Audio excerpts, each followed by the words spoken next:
sebentar lagi kan sudah mau hari H. Seperti apa sih kesiapan dirimu sebagai menjadi seorang istri?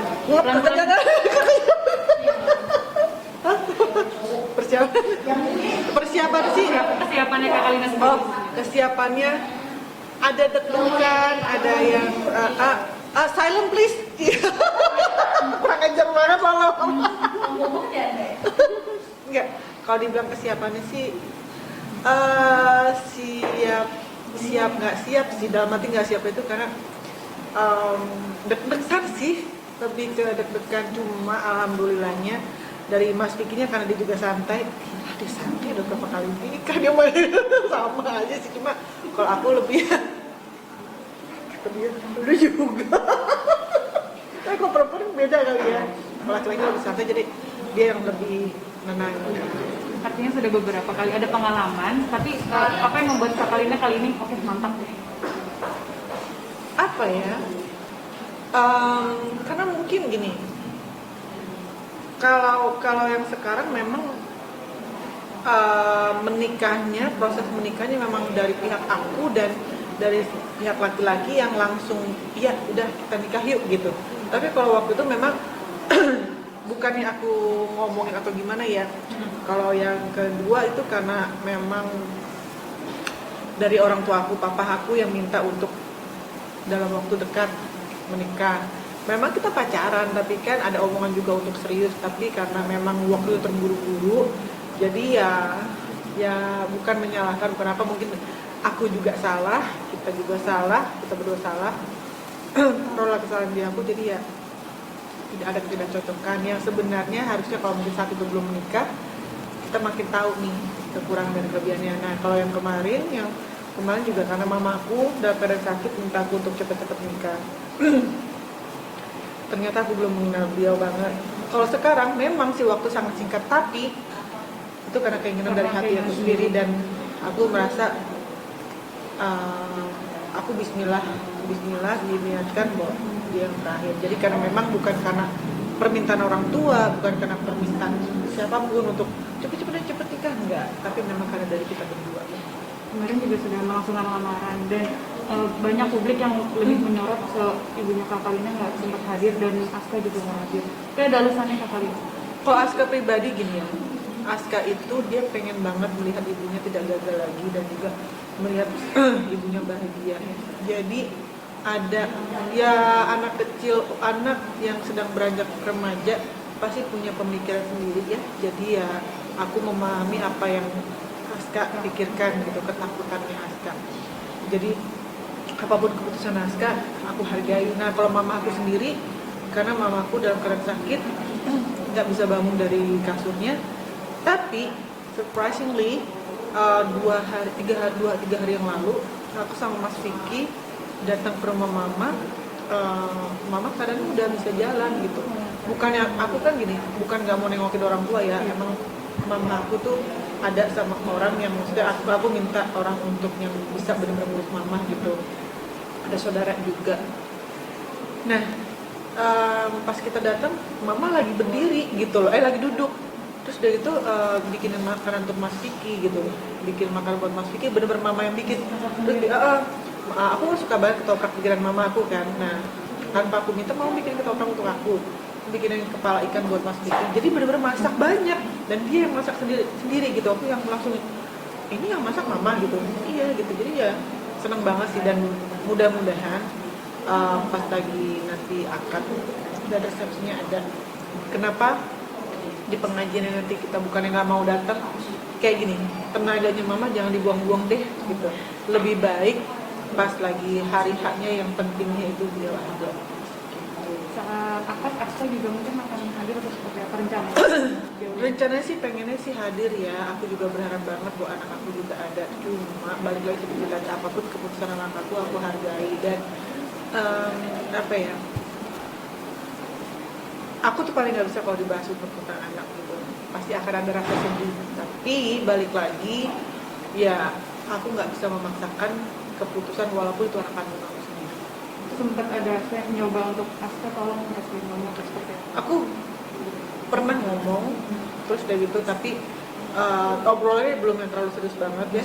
Nanti Insya Allah sih dalam beberapa hari ke depan, pastinya sebelum hari hanya aku mau ngomong lagi sama kamu. Mudah-mudahan, tapi aku akan menerima keputusan yang terpahit sekali. Kak Kalina udah sampai sejauh di titik ini, ternyata dulu sempet sebel banget sama Kak Vicky. Sebelnya sebel apa sih Kak Kalina? Gini loh, waktu pas saat Mas Vicky ngomong ke papanya aku, dia suka, dia apa, dia begini. Aku tuh tipe yang kalau misalkan punya pasangan satu-satu gitu. Kalau misalkan gini, ada yang lain, benar-benar yang misalnya aku yakin banget memang dia tuh udah nggak akan bisa lagi sama aku, kayak gitu. Nah, satu tuh aku punya pacar gitu, dan memang waktu itu kan aku pengen pindah ke Jerman juga kan. Iya. Terus tiba-tiba adalah nih kucuk ngomongin namanya, oh aku suka bla bla bla bla, gue suka banget sama ini yang mantan bini lu bla bla. Ini orang apa gitu loh. Walaupun sebelumnya tuh nggak pernah ada masalah dan juga belum mengenal beliau secara istilah tidak berteman gitu. Cuma aku tahu dia tuh Vicky Prasetyo dan beliau juga tahu saya tuh Kalina. Tapi apa ya?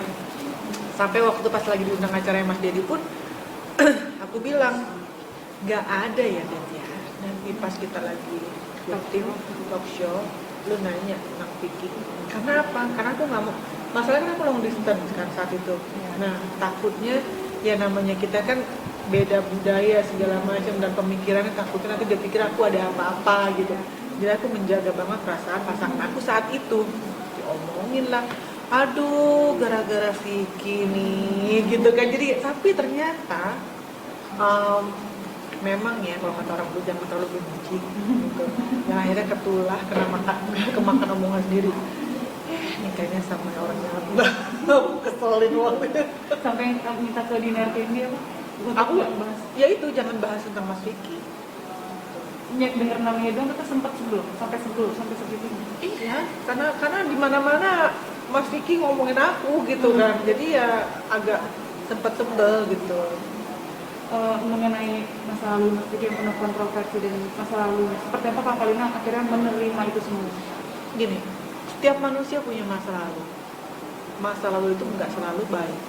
Begitu juga dengan saya juga punya masa lalu yang pasti masa lalu saya juga ada yang tidak baiknya. Saya juga bukan perempuan suci, saya juga bukan perempuan yang lagi baik banget dalam segala hal.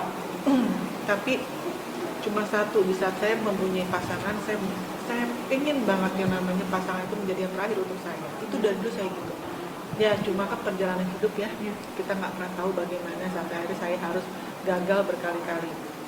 Dan di saat saya ketemu sama Mas Vicky, sebenarnya saya sama dia tuh ada kesamaannya satu, tergantung bagaimana pasangan kita, bagaimana pasangan kita mengetrit kita. Kalau dia mengetritnya baik, ya kita akan baik. Begitu juga dengan Mas Vicky. Kalau misalkan pasangan dia perempuan yang di sebelah dia itu baik, saya yakin dia akan menjadi orang yang lebih baik dari sebelumnya. Saya nggak bilang dari dia nggak baik ya, gitu. Dan setiap orang pasangan pasti akan memuji pasangan, tidak akan mungkin menjelek-jelekan gitu. Jadi kalau misalkan dibilang juga Mbak Kalina terlalu memuji Mas Vicky, memang dia pasangan saya di calon suami saya, nggak mungkin saya menjelek-jelekan. Dan begitu juga dengan yang sebelumnya. Dan tapi kalau pas di saat saya pisah, saya nggak pernah yang namanya ngejelekin mantan saya dimanapun kayak gitu. Cuma ya apa ya, kalau dibilang ada rasa takut pasti gitu, manusiawi, takut nanti dia begini lagi, nanti dia begitu lagi.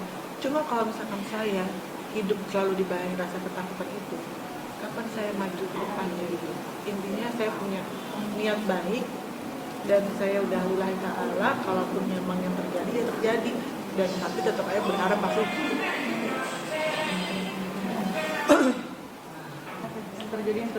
yang terjadi tetap ya terjadilah. Tapi kalau misalkan memang jangan sampai sih gitu. Cuma saya sih berharap memang ya ini menjadi yang terakhir untuk saya dan masalah masa lalu ya udahlah biarin aja. Dia juga apa ya, ada niat yang baik untuk berubah.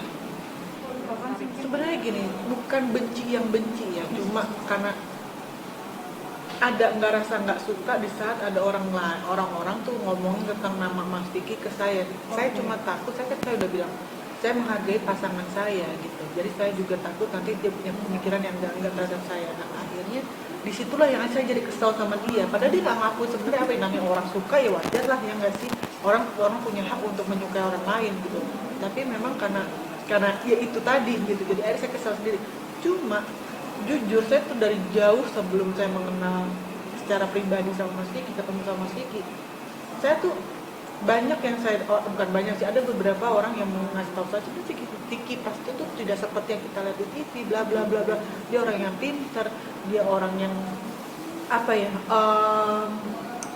pokoknya intinya nggak seperti yang kita lihat lah gitu. Dan ternyata saat saya mengenal beliau memang benar gitu. Dia tuh pemikir gitu, dia tidak seperti cowakan yang kalau kita lihat di TV.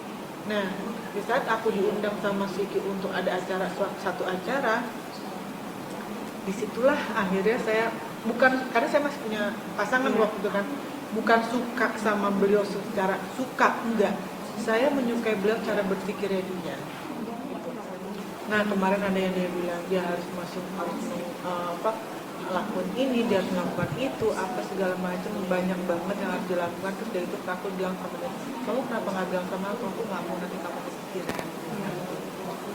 Nah itu dia luar biasanya seorang Vicky Prasetyo yang menurut saya. Jadi dia banyak memikirkan banyak hal yang harus dia pikirkan, tapi dia masih bisa memikirkan perasaan pasangannya.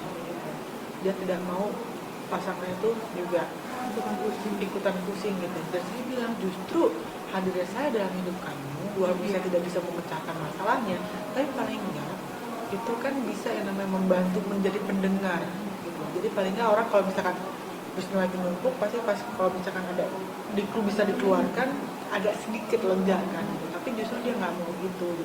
Dia takut aku bikin rasa khawatir kayak gitu. Aku bilang, makanya di situ saya bilang, kan saya barangkali juga ada postingan, intinya sih senang, susah, bahagia, sedih, insya Allah saya bisa ada di sebelah dia terus gitu. Yang penting jangan ajak miskin, kan maksudnya kan ibaratnya saya bukan dari kalangan orang berada, dari keluarga berada, tapi saya bisa diajak hidup sederhana. Kenapa? Karena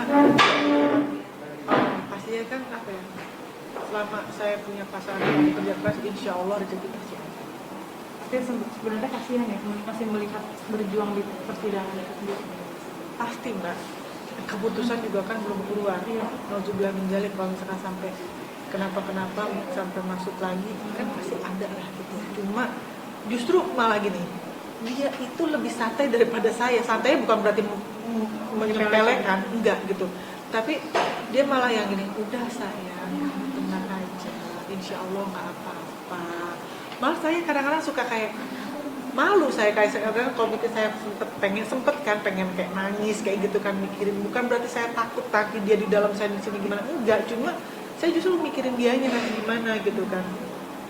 Ada rasa justru makanya segini, kenapa nggak takut sih? Ada lah temen dia tuh masih berurusan sama gini. Kalau misalnya nanti pas nikah terus nanti dia masuk lagi gimana sih? Bilang ya justru itulah pasangan. Kalau misalkan dia ada dalam suka sama senang susah, kalau misalkan dia senang terus ya semua orang juga pasti pengen yang namanya dalam keadaan senang terus. Tapi di saat pasangan yang selalu yang ada di saat dia berduka, di saat dia susah, menurut aku memang itulah cinta, itulah pasangan yang sebenarnya gitu. Jangan hanya masalah di atas aja. Insya Allah saya nggak mau bilang berjanji atau apa, karena nanti banyak orang juga yang mengingat janji.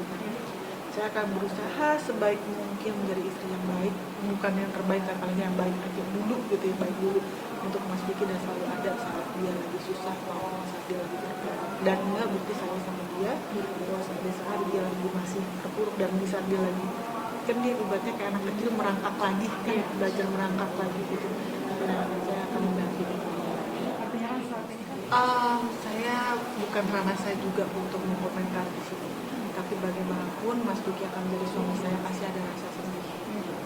Dan sebagai perempuan, saya sih merasa beliau punya hak untuk melakukan apapun yang menurut beliau benar dan baik. Tapi permasalahannya, saat beliau memasukkan suami saya, calon suami saya ke dalam penjara, saat itu saya tidak ada di dalam kehidupan mereka. Saya tidak mengenal mereka. Saya juga tidak tahu permasalahan mereka seperti apa saat itu. Jadi saya di sini bukan tidak mau ikut campur gitu. Cuma sebagai pasangan saya akan tetap mensupport calon suami saya yang akan menjadi suami saya. Jadi intinya sih Tuhan tuh nggak tidur, mau suami saya yang salah atau beliau yang salah, atau suami saya yang benar atau beliau yang benar, suatu saat pasti akan terbuka juga. Karena apa? Sepandai-pandai kita menutup bangkai, pasti akan kecium juga. Jadi siapapun yang salah nanti akan terbuka kok. Kita akan tahu siapa yang sebenarnya salah dan benar di sini. Makanya masih banyak juga netizen yang istilahnya meragukan akan langgeng gak ya kira-kira konflik dalam Kalina. Apa sih mungkin yang membuat Kak Kalina mantap, yakin harus ngejalanin ini semua? Kita bukan Tuhan yang akan bisa melihat masa depan kita. Jangankan 1-2 tahun ke depan, berapa detik ke depan pun kita nggak tahu gitu. Cuma tadi seperti saya bilang, saya punya niat yang baik.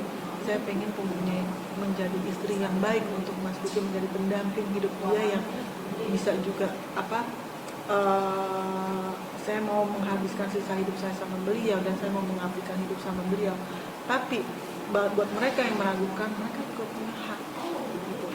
Dan saya seperti mereka bukan Tuhan, begitu juga dengan saya. Saya mah insya Allah ya bukan begini aja terus. Suami bilang A, ya saya A, suami bilang B, saya B gitu. Cuma dari kegagalan kita berdua sebelumnya pasti kan kita banyak belajar, dan usia juga kita bukan baru kemarin sore, bukan kayak anak SMA gitu ya.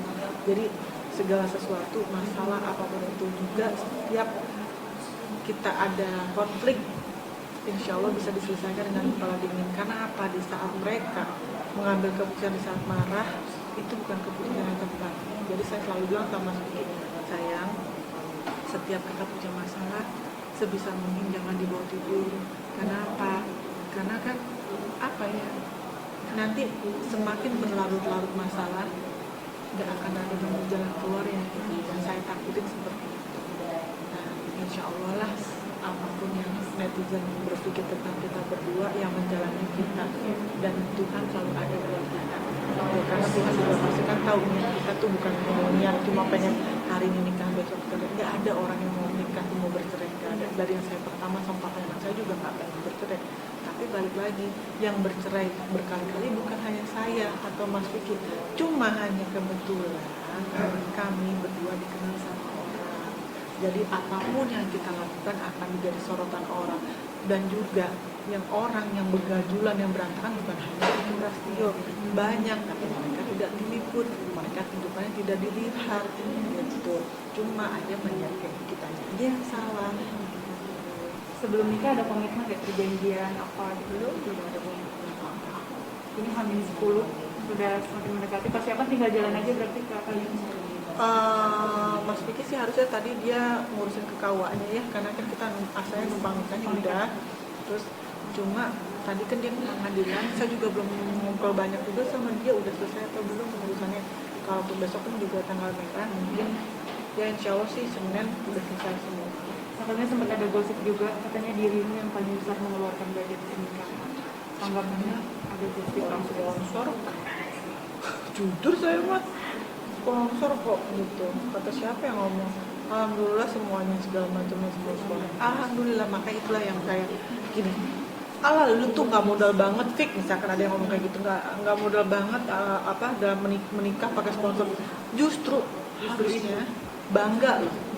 Sponsor percaya sama kita itu karena apa? Karena nama besar beliau. Kalau beliau tidak punya nama besar dan untuk mendapatkan posisi di situ dan mendapatkan nama besar itu butuh usaha, ya nggak sih gitu. Nah, tidak semua orang bisa seperti itu. Orang ngatain segala macam, coba deh bisa nggak seperti Vicky Prasetyo itu aja, gitu. Ya kan dia diomongin, dia dimaki, dia dibully segala macam, diem loh dia, gitu. Ya kan jadi kalau misalkan pada ngomongnya begitu doang sponsor gini, udah coba cari deh sponsor seperti yang bisa dia lakukan. Kalau bisa satu aja jadi jangan meremehkan kesannya kayak hidup kita penuh dengan sponsor. Alhamdulillah loh yang harusnya kita bisa keluarin tapi kita bisa simpen untuk kedepannya. Kan kadang-kadang orang lebih banyak gini, jangan ngeluarin uang banyak-banyak lah buat nikah, nanti setelah nikah tuh kita banyak lagi pengeluaran loh. Ya nggak sih, nah, kita nggak ngeluarin apa-apa tapi kita bisa nyimpen uang, ya nggak sih, harusnya tuh bersyukur di situ. Alhamdulillah. Kalina nanti akan ada siraman, akan ada pingit, akan melakukan apa itu nggak? Memang bukan yang kemarin ya, tapi yang pasti di rumah mah di rumah, cuma pengajian sih bakal ada. Setelah nikah rencananya mau tinggal di rumah KPK atau ada beli rumah lagi? Rencana mau beli rumah lagi ada sih, rencana mau beli rumah lagi ada, mau di cuma yang pasti saya ngikut Mas Vicky lah, saya ngikut tetangga sebelah. Kalina terakhir, apa yang mau kakaknya sampaikan kepada orang-orang yang sampai detik ini masih memandang Kak Kalina ataupun KPK ataupun hubungan kalian sebelah mata? Seperti yang tadi saya bilang, tidak ada manusia yang menikah itu niatnya untuk bercerai. Seperti saya pertama, kedua, dan yang kemarin pun juga tidak ada niatan untuk bercerai. Saya bukan manusia yang sempurna, Mas Vicky juga bukan manusia yang sempurna. Tapi kalau kami mempunyai salah kepada kalian yang mungkin kalian resah, kami minta maaf. Tapi kami juga pengen ya semuanya langgeng. Insya Allah mudah-mudahan ini adalah pernikahan kami yang terakhir, jadi menjadi keluarga yang sakinah mawaddah warahmah. Dan juga saya juga pengen mengabdikan hidup saya sama suami saya. Dan kalaupun ada masalah-masalah, insya Allah semuanya bisa kita selesaikan dengan baik ke depannya. Dan juga jangan mendoakan yang buruk. Kenapa? Doa itu nanti akan balik ke kita juga loh. Karena apapun yang kita ucapkan untuk orang lain, mau kita sebenci apapun sama orang itu nanti akan berbalik ke kita juga. Jadi doain yang baik-baik aja untuk kita berdua ya. Semoga kitanya juga yang memisahkan hanya maut. Amin. Cukup.